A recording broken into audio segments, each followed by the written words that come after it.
Qual é a visão de vocês sobre o papel do ISP no mercado 5G, principalmente quando a gente está falando de compartilhamento de infraestrutura? No caso da Tele, Rafa, o que a gente tem percebido bastante é o fato de que não só a capilaridade de rede que os ISPs podem promover nesse mercado é a questão da qualidade, né?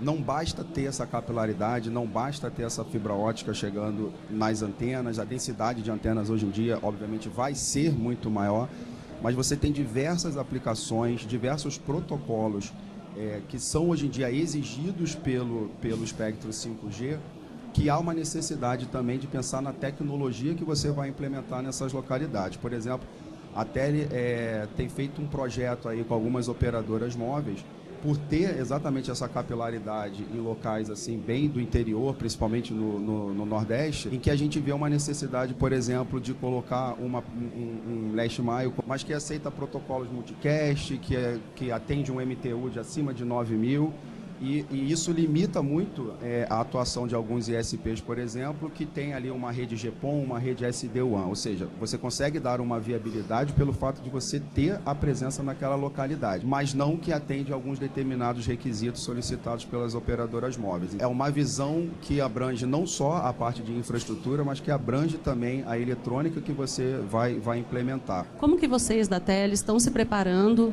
tanto em termos de infraestrutura, mas também em termos de eletrônica, para poder prover esse tipo de serviço de compartilhamento para os outros operadores? O nosso ecossistema, a alimentação que é necessária hoje em dia no ecossistema permite, por exemplo, que pequenas e médias empresas procurem soluções do porte da Ciena, né? O que talvez há um tempo atrás seria impensável.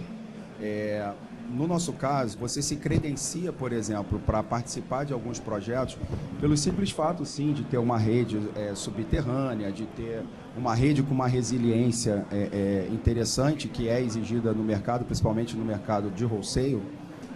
Porém, isso para mim já virou um senso comum do nosso mercado. É talvez o básico que você tem que se credenciar para atuar em determinados projetos.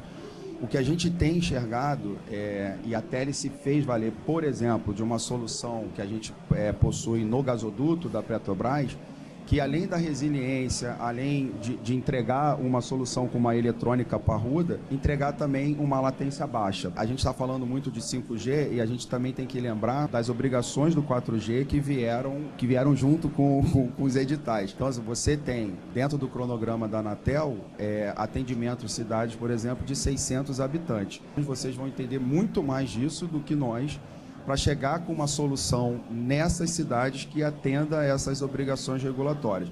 E, de novo, reforço a necessidade de que a gente não está falando só em infraestrutura.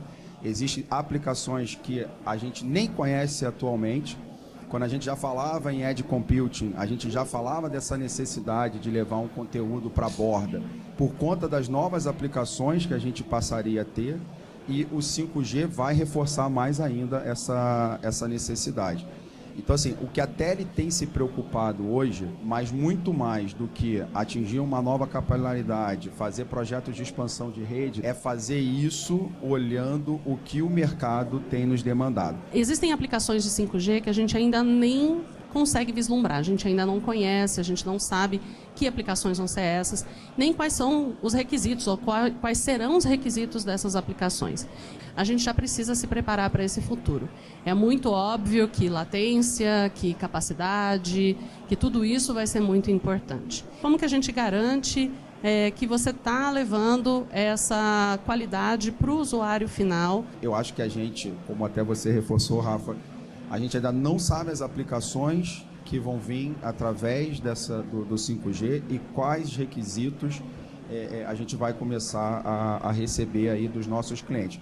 Mas o fato é que já o cenário muda quando a gente passa a perceber que somente a infraestrutura, somente a capilaridade de rede, chegando seja nas densidades das antenas que vão ser necessárias, seja nos clientes que vocês querem atender, não é suficiente, pois a questão da eletrônica passa a ser um ponto muito importante para você ter um diferencial competitivo.